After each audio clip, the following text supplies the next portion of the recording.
Hoy, como cada viernes, este programa que es de opinión y de compromiso con todo el país, con toda nuestra ciudadanía. La idea nuestra es aportar un granito de arena y hacer que nuestro país sea cada vez mejor.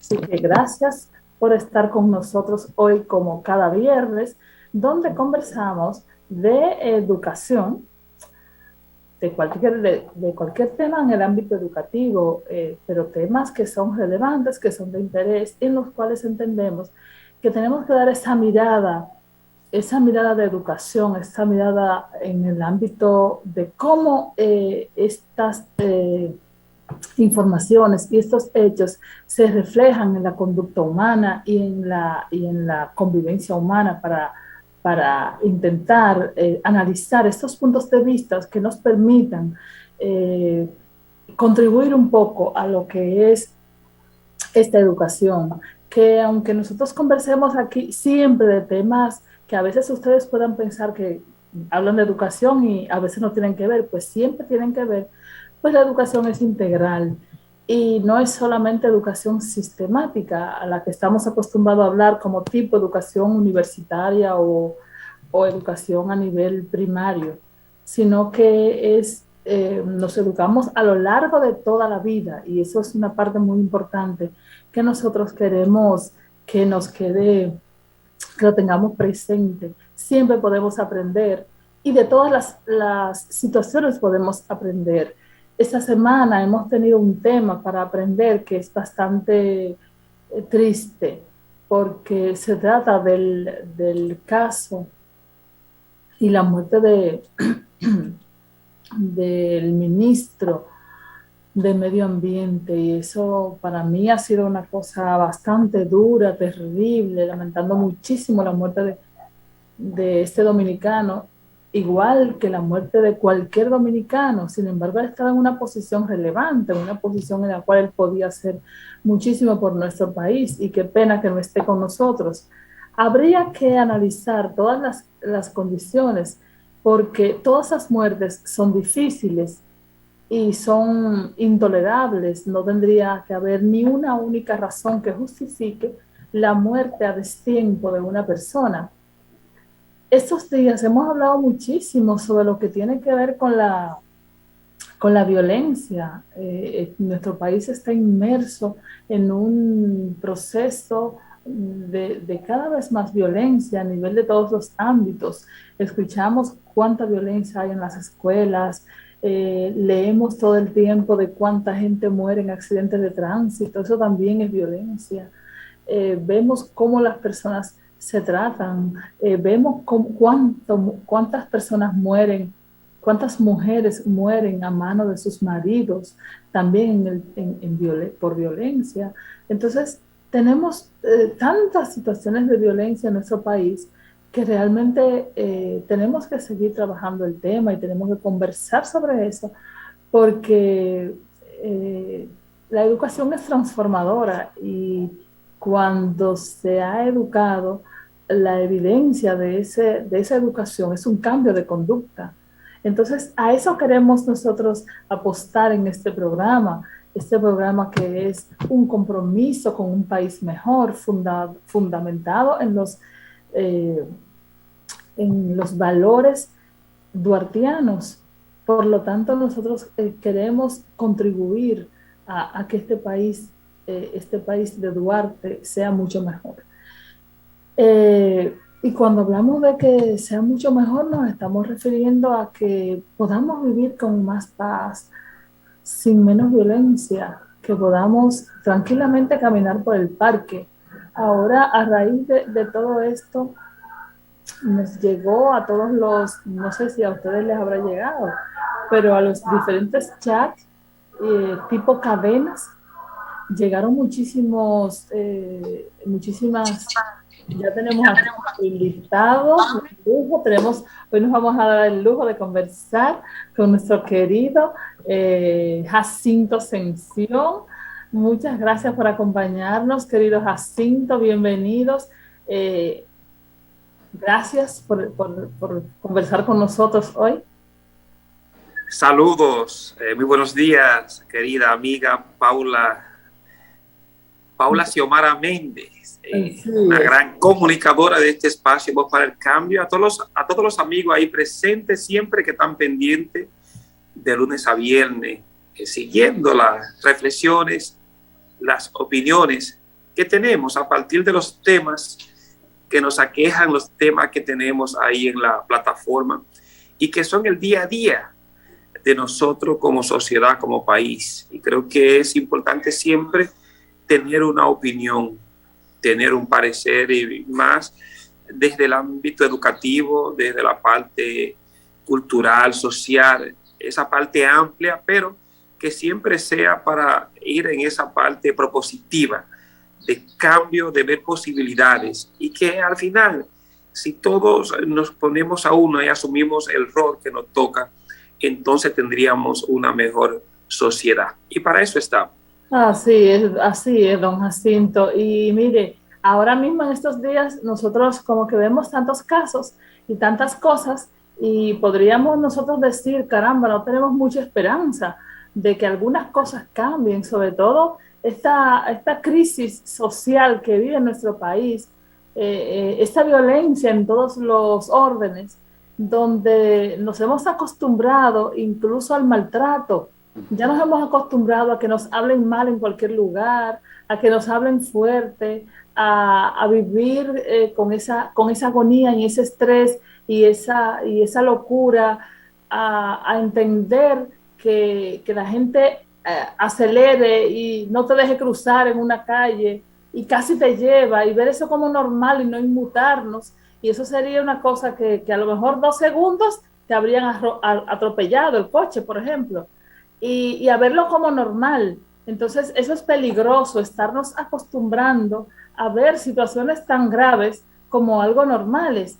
Estamos ahora viendo cómo las personas comparten por sus WhatsApp, ahí ahora mismo a partir del acto tan bochornoso, tan difícil que pasamos el lunes con la muerte del ministro, han comenzado a poner también muchísimas cadenas para alertar de cómo nos podemos nosotros prevenir de la violencia, y te ponen no ir a las farmacias en la noche, no ir a caminar sola, no desmontarte en tal sitio. Y yo digo, pero ¿cómo estamos viviendo? O sea, ¿hasta dónde es que vamos a llegar? Yo a veces me niego y digo, pues venga, que no tengo por qué estar llegando a la casa obligatoriamente a las 6 de la tarde, que si me tengo que pasar y llegar en la noche no pasa nada. Sin embargo, vengo con el miedo y dije, voy a ponerle cristales oscuros a mi vehículo porque me da miedo entonces que vean que ando sola. Ese tipo de estrés en el que vivimos, ese cambio, esa estructura tan diferente, esa locura en la que vivimos, don Jacinto, usted como sociólogo, ¿qué es lo que usted cree que ha ocurrido y cómo eso nos va a seguir afectando como una forma de producir más violencia, creo yo? Porque las frustraciones que eso genera, don Jacinto, háblenos de eso, que usted es un experto, porque usted es un sociólogo, y por eso el lujo de conversar con usted todos los días de este programa no tiene precio. Pero Sí, hoy de forma particular, para analizar estos temas desde un punto de vista educativo, como así como usted lo explica, de una forma llana, como para que la gente en sus casas nos pueda entender. sí, nosotros, bueno, hay que estar claro que la sociedad dominicana, sin meternos con otras sociedades, porque esta es la nuestra, esta que tenemos nosotros que hacer el análisis, de hacer una autocrítica, porque tenemos que vernos, a veces nos cuesta reconocer, de hacer un análisis de cómo caminamos y ver en qué estamos fallando, hacer un autoanálisis, una autocrítica.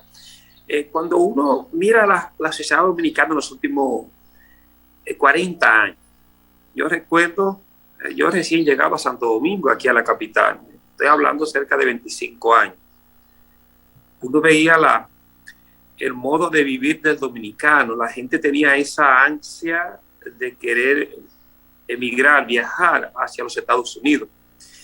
¿Y por qué queríamos eso? Bueno, queríamos cumplir el sueño americano, pero el sueño americano estaba reflejado en lo que nosotros llamamos los Dominican York.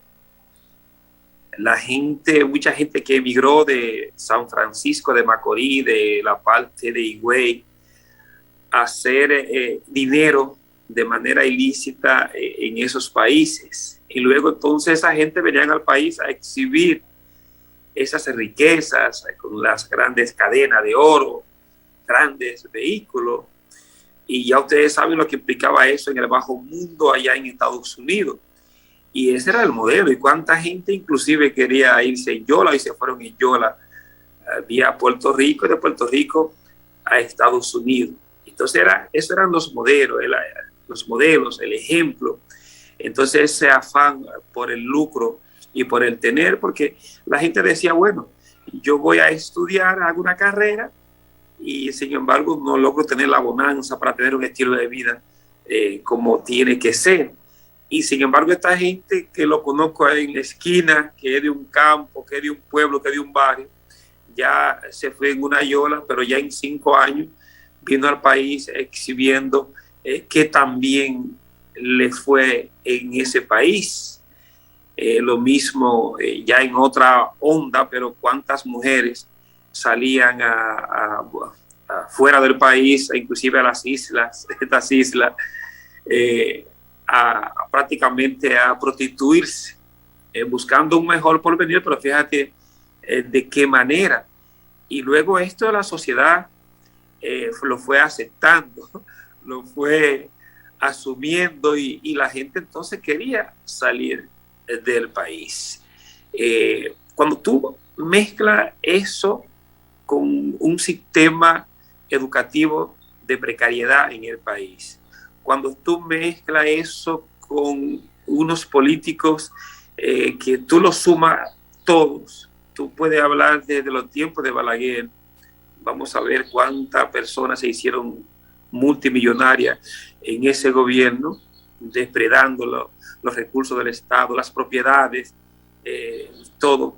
Y luego va sumando los gobiernos del PRD, los gobiernos del PLD, y ahora, fíjate todo este tema, con 2 años casi de este gobierno, uno se da cuenta que no hemos tenido políticos responsables que realmente lleguen al poder con un plan de gobierno, un plan de Estado, de poder realmente construir, elaborar, fortalecer la sociedad que todos aspiramos, la sociedad, lo que es para este siglo XXI ya comparada con otros países que tal vez en los años 60, 70 estaban en iguales o peores condiciones que nosotros, y sin embargo hoy son países modelo, a partir de que estos políticos, la comunidad, la sociedad se puso de acuerdo para realmente lograr un desarrollo que no solamente es económico, sino un desarrollo humano. Y cuando uno le suma eso y lo lleva al contexto en la que estamos sumergidos, en la que estamos viviendo, ¿qué pasa? Que hay cosas que la venimos arrastrando, hay cosas que ha ido en crecimiento. ¿Y qué pasa? Hemos convertido nuestra sociedad, la República Dominicana, en una vorágine. Y esa vorágine es, sálvese quien pueda, sumándole a lo que es el lucro del tener de riqueza, pero buscando esa riqueza, buscando ese lucro a todo lo que tiene que ver con el mínimo esfuerzo. Entonces, cuando uno ve eso, toda la variable que pueden surgir de ahí para poder comprender por qué estamos así, entonces uno se va a dar cuenta que a cada uno hay que darle su pedazo de culpabilidad como sociedad, como país, como Estado. Entonces, ¿qué pasa? Como no asumimos cada quien su pedazo de que tenemos todo culpa y le dejamos entonces que es el otro que tiene la culpa, entonces, ¿qué te dice? Y te lo digo así claro, y no es de una manera pesimista, sino que realista, nos dice a nosotros que no tendremos solución a mediano y a corto plazo porque realmente nadie quiere asumir su culpabilidad, su responsabilidad en cada una de las instituciones y también de manera individual en lo que conformamos esta sociedad, este país. Vaya, don Jacinto, cuando lo escucho hablar y veo que efectivamente estoy de acuerdo con usted en que veo que hay pocas esperanzas de que eso cambie en el mediano plazo o largo plazo, porque como somos educadores y nosotros sabemos que para lograr un resultado hay que programarlo, hay que planificarlo, se tiene que hacer un trabajo de planificación de lo que queremos y ver cómo lo queremos y en cuánto tiempo, y para conseguir lo que sea que vayamos a conseguir, incluso para cocinar cualquier cosa en nuestra casa. Pensamos, vamos a cocinar un pollo con coco, pues, ¿tengo coco? Ah, pues primero hay que comprarlo. ¿Y cuándo puedo hacer eso? Entonces, de esa misma forma, todo lo que nosotros vayamos a conseguir como país debería estar planificado y deberíamos ver que hay una planificación real a tanto plazo para conseguir reducir efectivamente la violencia en nuestro país. Y entonces, eso no lo estamos viendo, al contrario, vemos que cada día va aumentando y esa vorágine de la que usted habla es real. Entonces, es una situación bastante difícil. Y yo te lo digo, Paula, y se lo digo a los amigos que nos escuchan, este es su espacio Voz para el Cambio. Yo sé que hay un elemento clave, pero sin embargo las autoridades, el Estado no lo ve de esa manera. ¿Por qué no lo ve de esa manera? Porque tenemos un Estado, tenemos unos gobiernos que todo lo ven a corto plazo porque que eso le puede a ellos ayudar en el voto. Y en ese voto a 4 años y tal vez a reelección. La clave es el tema educativo. Ahora yo te pregunto a ti, Paula, Xiomara, ¿desde cuándo aquí se ha tomado el tema educativo como algo de prioridad? Dígame, yo no conozco en qué gobierno.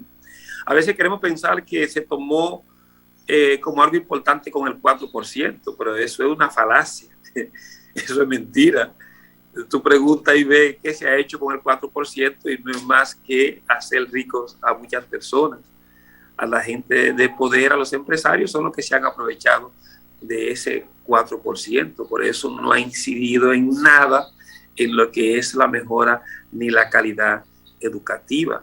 Entonces, cuando un Estado, cuando un país no prioriza lo que es el tema educativo, entonces dígame, ¿cómo vamos a mejorar? ¿Cómo vamos a transformar? No hay otra manera de lograr en este país, en esta sociedad, una transformación, sino desde el ámbito educativo, pero asumiéndolo desde el Estado como prioridad y que tú puedas girar todos los procesos a partir de la educación.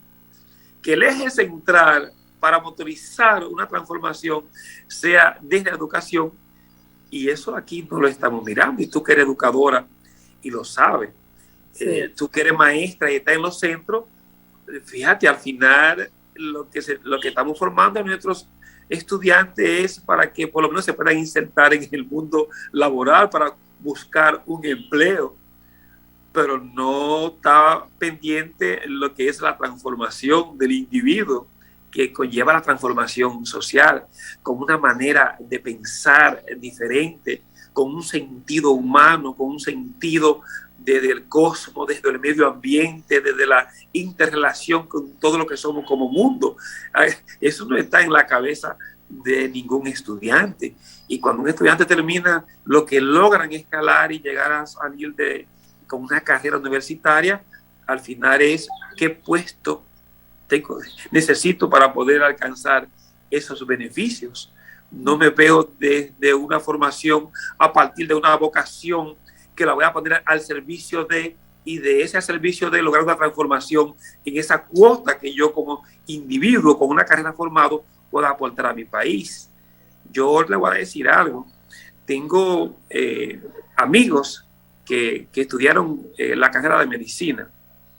Oye, yo no conozco un médico que ahora mismo esté en peores condiciones. Hacen una especialidad y luego inclusive he escuchado por muchos de estos profesionales, bueno, y también lo escuchamos de otras carreras. Bueno, yo me pagué mi especialidad. Entonces, como yo me pagué mi especialidad, yo me pagué mis estudios, decimos. Yo me pagué mis estudios porque pagué una especialidad de 2 o 3 años y ya yo tengo derecho ahora a decir, yo tengo que exigir y yo tengo que cobrar por esa especialidad. Pero no vemos que la formación te la dio el Estado desde la primaria, secundaria, bachillerato, en la UAS, a estudiar, y ahora que yo logro una beca o hago un esfuerzo, entonces ahora yo tengo el derecho, y eso lo veo inclusive hasta en los médicos por una especialidad, y luego queremos arrancarle el corazón a los pacientes porque yo me pagué esa especialidad, pero no veo todo lo que el Estado y la sociedad me ha dado para que yo pueda realmente lograr eso. Entonces, cuando tenemos un pensamiento así, ¿entiendes? Del lucro y el que yo tengo derecho y lo demás no, entonces dime, Paula, ¿hacia dónde vamos? Entonces lo que creamos es estas desigualdades sociales. Hablamos de un crecimiento económico del país, sí, lo podemos decir, los numeritos están. Recuerdo que cuando viajamos, yo viajé con un grupo en el 2011 a una jornada mundial que era en Madrid, y las jornadas son encuentros mundiales y luego van colocando la categoría por países. A, B y C. El A son los países desarrollados, que económicamente vive bien. Suiza, Alemania, esos países ricos. Japón. Y luego están los países que están intermedios, países clase B y clase C, los que somos países tercermundistas. Para la sorpresa nuestra, nos colocaron en el país A. País A, tú sabes lo que es su clase A dominicana, y nos cobraron clase A como si fuéramos de Suiza. Porque al final vendemos un crecimiento económico hacia afuera del país, y tal vez sí, porque la economía son unos numeritos con el tema de inversión y todo. Ahora, y la equidad y la inversión social, ese crecimiento a dónde llega. Entonces ese crecimiento se queda en el mismo grupo que son el sector de poder, pero sin embargo vamos creando unas escuelas de pobreza, de desigualdades sociales, y luego entonces con los medios de comunicación le dice a usted, me dice a mí, que si yo no estoy en tal nivel o tengo esto o lo otro, entonces yo realmente no soy persona. Entonces me tengo que buscármela como quiera para yo poder responder a esa sociedad que me está exigiendo a mí unos códigos de bonanza y de crecimiento.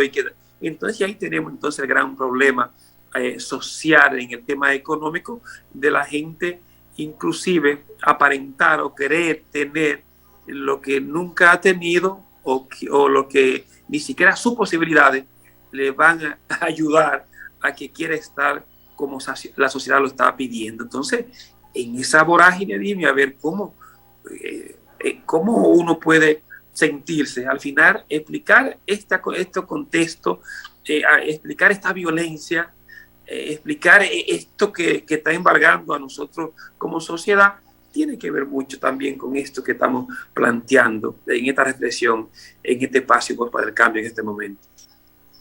Bueno, don Jacinto, vamos a ir a una pequeña pausa para que sigamos discutiendo de este tema que está tan interesante. Por favor, no se nos vayan, regresamos en un minutito. Sí, gracias.